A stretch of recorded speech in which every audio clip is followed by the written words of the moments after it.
Mythology, I was working on the King Arthur section when I first actually stumbled on Naruto on YouTube.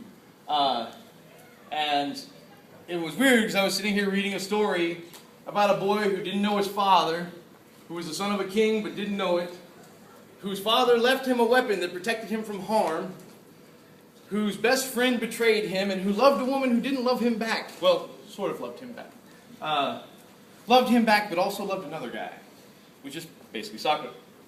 And I sat there reading it, and then as I took a ramen break and watched episodes of Naruto on YouTube before Tokyo TV came in and screwed that up for everybody. But anyway, back then I used to watch them on YouTube, and so as I was watching it, I was like, oh my god, this is the same story. And so that's where all this got started. And Minato, although I have to admit, for those of you familiar with the Arthur story, Minato was a much cooler dad than Uther Pendragon. Alright, just so you know, Uther Pendragon, not the nicest guy. But Jiraiya, very much so, he's the Merlin, sage, mentor, even does magic stuff. You know, it's very cool that Jiraiya and Merlin kind of get that. You also have the relationship between Jiraiya and Minato, and you have the relationship between Merlin and Uther Pendragon.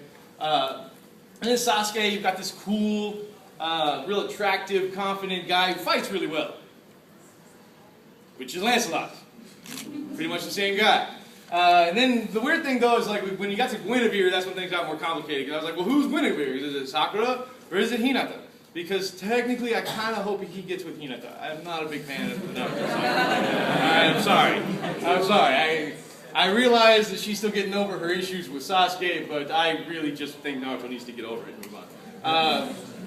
But I kind of realized they both kind of embody the different parts of Guinevere, and that Hinata kind of embodies the more virtuous parts of Guinevere. Because we got to remember, Arthur mythology was written over hundreds and hundreds of years by dozens and dozens of different authors. Most of whom we don't even know their names.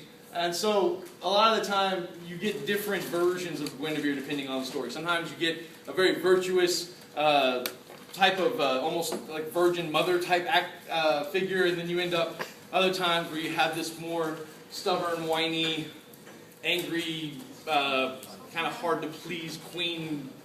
I'm not going to say that word type. Yeah, almost slipped. Sorry. And then you have the Kyuubi, or the Kitsune, which is left behind for Naruto, which protects Naruto from harm and gives him power. Well, you have kind of two swords that are kind of in the Arthur myth, and a lot of times people get them confused because the sword in the stone, the sword that he pulls out and uses to become king, is not Excalibur. That's just the first sword that he pulled out that belonged to Uther Pendragon and more or less just kind of was his birthright.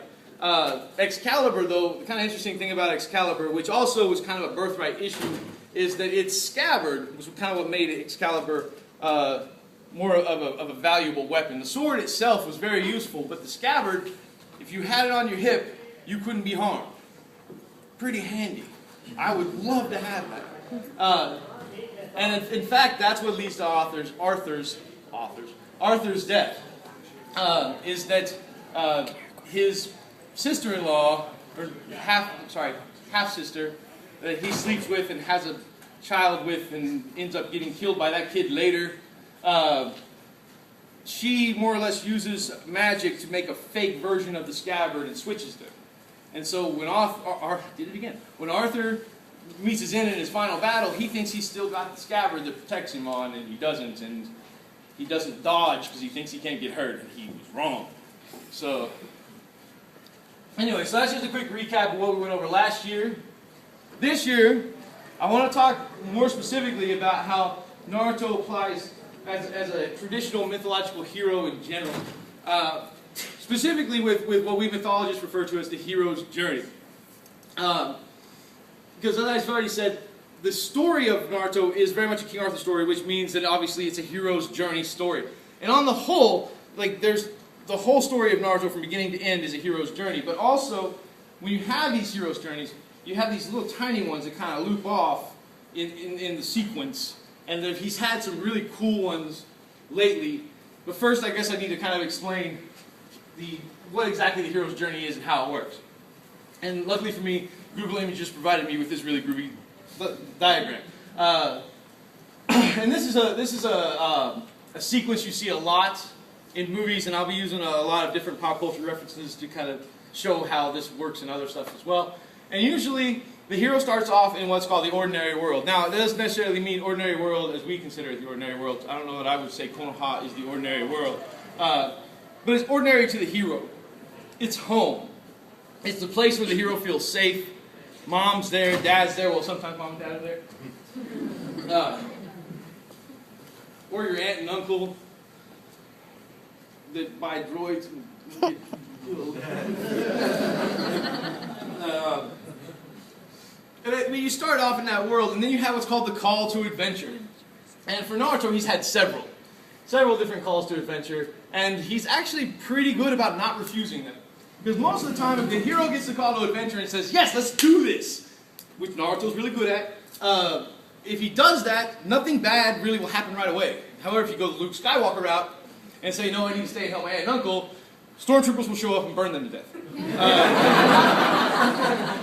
So that's what it means when it says refusal of the call. And it happens pretty often in stories where at first the hero doesn't want to be involved. He's like, no, I have a life that, I have responsibilities and I can't go off and be a hero. I need to stay here and do what life expects of me.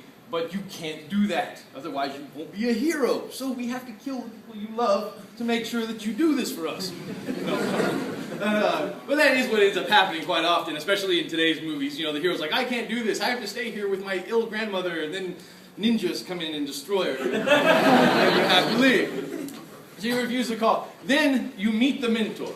Now, obviously, you have Jiraiya, which I love the whole relationship between Naruto and Jiraiya, because it's kind of this weird balance of seriousness, kind of just weird, like disgust and what?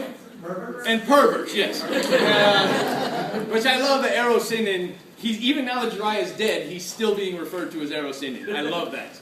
Like, spoiler alert, good lord! How far behind are you? Okay, if you are not past the fight with Pain, leave now. Right. There are going to be spoilers, alright? I'm sorry. But you know what? I feel your pain, though, because I didn't know Jiraiya was dead either. And I was on, I think I was on Crunchyroll that time, because it was when Tokyo TV messed us all up. But I went on there, and I go to the episode, and they're like, I don't know why they're doing all this. Jiraiya's going to die in the next few episodes anyway. And I was like, I want to kill you. Thank you for ruining the next 10 episodes for me. I really appreciate that. Because I actually was thinking he might win. And it was still a pretty awesome fight. With him in Pain. But anyway, I really enjoy it, and this whole kind of mystery about Jiraiya is very similar to Merlin. That Merlin, he shows up when Arthur is a kind of a young boy, and starts to kind of give him a foundation in his education. But as he gets older, and when he finally gets his birthright, Merlin's not there all the time. Merlin's off doing other stuff, and half the time we have no idea what Merlin's doing. We don't know where he is. He's doing wizard stuff. And, it happens quite often. He pops up when he feels like Arthur has screwed up to such an epic degree that he needs his help. And so that's kind of what you end up with Jiraiya. Jiraiya will go off and he's doing stuff with the Akatsuki and he's doing his research for his novels. And if you don't know why that's in quotation marks, then I'm not explaining it. But he as Naruto gets older and is able to take care of himself more, Jiraiya's less involved. And then, of course, he comes back and takes him away for the 3 years so that he can train. But then you have this moment of crossing the threshold. And the mentor facilitates the crossing from your ordinary world up here to the special world, or the other world. And for Naruto, that is the frog sage realm, basically. And so Jiraiya has already facilitated his contract with that world. And when he realizes that he cannot use the Kitsune, or the Kyuubi, the way he wants to, because when he does, he freaks out and Sakura gets hurt, and then everybody cries. And, but then he can't control it. He realizes, and then of course he goes with the whole Rasengan Shuriken, which, messes him up just as bad as it messes his enemies up. And he has to come up with something that he can control. And Sage Mode becomes that thing. But it requires him to leave our world to go into the special world. And the reason the hero goes into the special world almost always is to be initiated or to pass some kind of test so that they can acquire a power, an item, an element that they need to go back to the ordinary world and kick the crap out of everyone. We all remember what happened when Anakin Skywalker went back to save his mom, right? Yeah, nobody lived. He leaves his world, he learns to be a Jedi, he comes back and you know, lightsabers the living poop out of every person he can find. That's basically how it works. But in this situation, it's not a lightsaber, it's how to control Sage Mode. So he has to come up with tests, and the tests being, you know, his meditation situations, learning to control his emotions, which for Naruto, as we all know, not exactly his strong suit. He's not stealthy. He wears construction orange and he's a ninja. I'm just saying. It's really hard to fit in, you know, when you're wearing something that's designed to stick out. But he has to learn to control himself, and he has to grow up a little bit. And that's one of the things I really like about this, is that Naruto has to grow up. And part of the hero's journey, the important thing isn't the boon, it isn't the item that they